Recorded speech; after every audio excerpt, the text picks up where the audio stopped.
In the last few videos, I've been talking about this world of systems and institutions and being industrialized and, part of a system, a machine.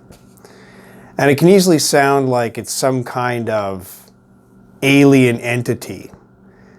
And it's really easy to look at it this way, but I don't think it's this way at all. Like, seeing it's easy to see like the government as like this, force that sort of comes in from outside and does all these evil things, or maybe does magical good things as well, depending on your perspective. The government is this, it can be this sort of entity from outside that either is there to make your life miserable and enslave everybody, or it can fix problems and make everybody's life better.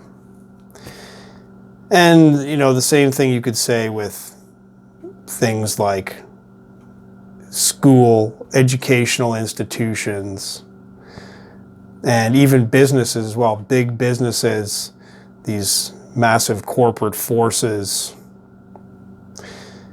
And it's easy just to see it as this external thing. I mean, you could go full alien and it'd be like, David Icke with the lizard people, being ruled by lizard people. Just make them full-on aliens.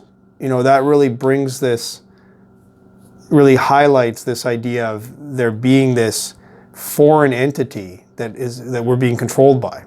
And you can think like the Matrix, where they're actually aliens and they're harvesting us.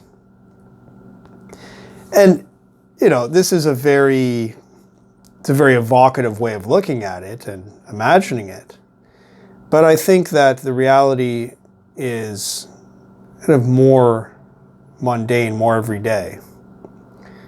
When I talk about this idea of being managed and taken care of and controlled, you could say, from outside, or from this force, these forces around us, really, we are doing this to ourselves. And it's not even an entirely negative thing. It's like society is like this collective program where we kind of program ourselves to act a certain way and do certain things and carry out certain activities. And we benefit from that, or we can. And what keeps us in line, I think, and keeps us part of this whole system is that we feel social ties to it. We kind of regulate ourselves because we don't want to be isolated. An isolated person is usually unhappy and weak.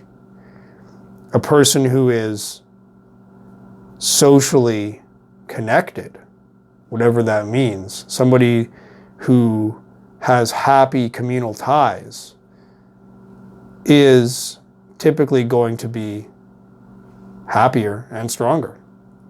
It's not automatically true, but it generally is. And generally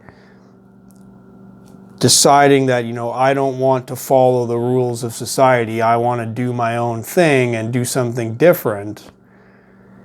If it's considered harmless, then it might just be considered eccentric and be left alone. But if it steps on certain shared beliefs of society, then it could be seen as positively harmful and something that has to be eliminated. So choosing to make personal decisions, choosing autonomy and sovereignty, and saying, I am going to make my choices to live outside the machine, looking at things that way leads very easily to being socially isolated. And that is very difficult to deal with for almost everybody. And even those few people who genuinely really just don't want social interaction, which I think is very rare to truly be the case, that we don't really want it. We might have varying needs for it, but a true isolated person who wants to be isolated seems to be hard to find.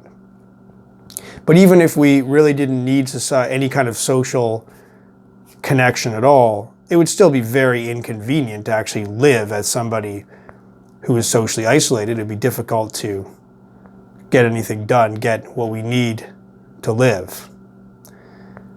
So we keep ourselves within certain parameters, within certain boundaries. We stay inside that because that's part of this social agreement that we have. And that seems to be usually a better choice for almost everybody. But of course, sometimes what people are doing, what is the accepted way, the standard way, may really go against what we really believe in our personal choices. And then we are brought into conflict on this.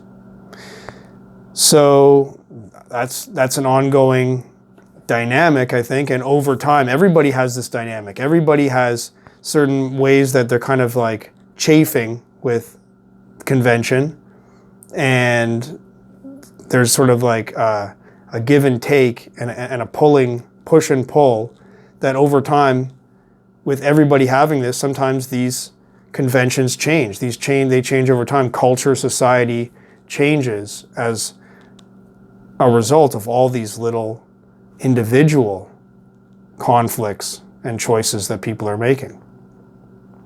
So from a social point of view, this is how I see the way that the system we live in, the social world we live in, how it carries on. So that's why sometimes when I listen to myself talking about, these topics of, the system and the, government doing stuff, and it can really start to sound like it's about some kind of foreign entity. But really I see it as something that we all participate in, and it's, for the most part, something that we do to ourselves.